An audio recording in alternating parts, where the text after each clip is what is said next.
आज की वीडियो में हम बात करेंगे जामिया मिलिया इस्लामिया में स्पॉट एडमिशन की।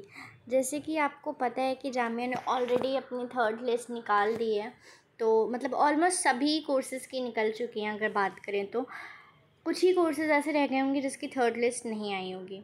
तो स्पॉट एडमिशन के लिए पहले आप कहाँ आएगा वो दिखाते हैं आपको। JMI.COE सर्च करेंगे, जामिया का जो टॉप पे आइकन आ रहा है उसे ओपन कर लेंगे और ओपन करते ही यहाँ पे जब थोड़ा सा स्क्रॉल करेंगे, यहाँ पे जब कोई स्क्रॉल होते हुए दिख रहे हैं रेड कलर से, यहीं पर ही आपका स्पॉट एडमिशन का आएगा लिंक।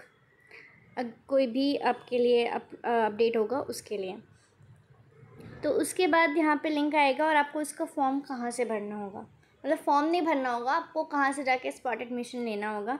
वो ये क्लिक है to apply for UG PG BTech BARC वाले लिंक से, जहाँ से आपने फॉर्म फिल किया था, जहाँ से आपने एडमिट कार्ड लिया था, उसी के साथ ही एक और आइकन आ जाएगा जिसका नाम होगा स्पॉट एडमिशन। वहीं से आप एक्सेस कर सकेंगे।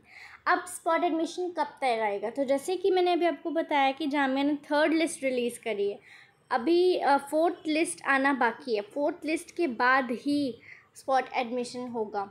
तो स्पॉट एडमिशन किस किस कोर्स का होगा, तो देखिए फोर्थ लिस्ट में मोस्ट प्रोबेबली फोर्थ लिस्ट सभी कोर्सेज़ की नहीं निकलेगी। पहली चीज़ तो ये, थर्ड लिस्ट आई थिंक उसके बाद कुछ कोर्सेज़ की लिस्ट फोर्थ लिस्ट नहीं आएगी और कुछ का थर्ड लिस्ट में काम हो गया, वैकेंसी फुल हो गई है। तो फोर्थ लिस्ट जो आएगी उसमें आप देख सकते हैं कि जिस भी कोर्स की आती है, जिस मान लीजिए आप इंग्लिश की आई, तो अगर उसकी इंग्लिश में उनके 4 to 5 स्टूडेंट्स आ रहे हैं, मतलब मोर देन 5 स्टूडेंट्स के नाम आया है फोर्थ लिस्ट में, मोर देन 5, तो शायद स्पॉट एडमिशन हो किसी भी कोर्स में। लेकिन अगर लेस देन 5 आया है, यानी कि 2, 3, 4 ऐसे बच्चे सेलेक्ट किए, तो फोर्थ लिस्ट में ही एडमिशन पूरा कंप्लीट हो जाएगा और स्पॉट एडमिशन नहीं होगा। तो ये क्राइटेरिया होता है स्पॉट एडमिशन का। अब आप स्पॉट एडमिशन कब आएगा, कहाँ से एक्सेस कर सकते हैं और क्या नोटिफिकेशन वगैरह सब बता दिया, लेकिन अभी आप स्पॉट एडमिशन के लिए एलिजिबिलिटी क्या होगी।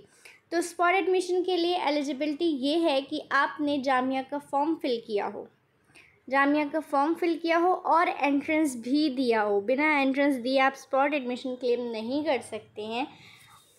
जामिया का फॉर्म फिल करने के बाद और एंट्रेंस देने के बाद जो भी बच्चे स्पॉट एडमिशन के लिए आएंगे, उसमें जिनका हाईएस्ट मेरिट बन रहा होगा उनको फर्स्ट प्रायोरिटी दी जाएगी। First come first service basis वाला कॉन्सेप्ट नहीं होगा।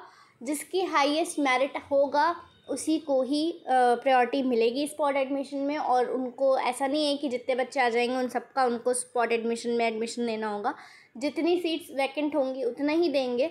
तो अगर 11 बच्चे आते हैं तो टॉप 5 जिनका मेरिट होगा उनको स्पॉट एडमिशन मिल जाएगा उस पर्टिकुलर कोर्स में। इसके अलावा स्पॉट एडमिशन के लिए आपको वेट करना होगा, जैसे मैंने बताया फोर्थ लिस्ट के लिए। फोर्थ लिस्ट के आने के बाद ही क्लियर हो पाएगा कि आपका किन कोर्सेज़ में स्पॉट एडमिशन आएगा। जैसे कि कुछ काफ़ी पॉपुलर कोर्सेज़ हैं उनमें स्पॉट एडमिशन नहीं होता, जैसे लाइक बी ऑनर्स हिंदी या मास मीडिया या BA पॉलिटिकल सोशियो, इन सब में नहीं होता है स्पॉट एडमिशन। जो बहुत ही कम डिमांड में रहते हैं जामिया में, उन कोर्सेज़ में होता है spot admission. For example BA Sanskrit में होता है स्पॉट एडमिशन, और भी ऐसे कुछ कोर्सेज हैं जिनमें होता है। बाकी इस पे भी डिपेंड करता है कि इस साल क्या डिमांड में रहा, इस साल क्या डिमांड में नहीं रहा, तो उसके लिए आपको फोर्थ लिस्ट का वेट करना पड़ेगा। So that's it for the video. Thank you.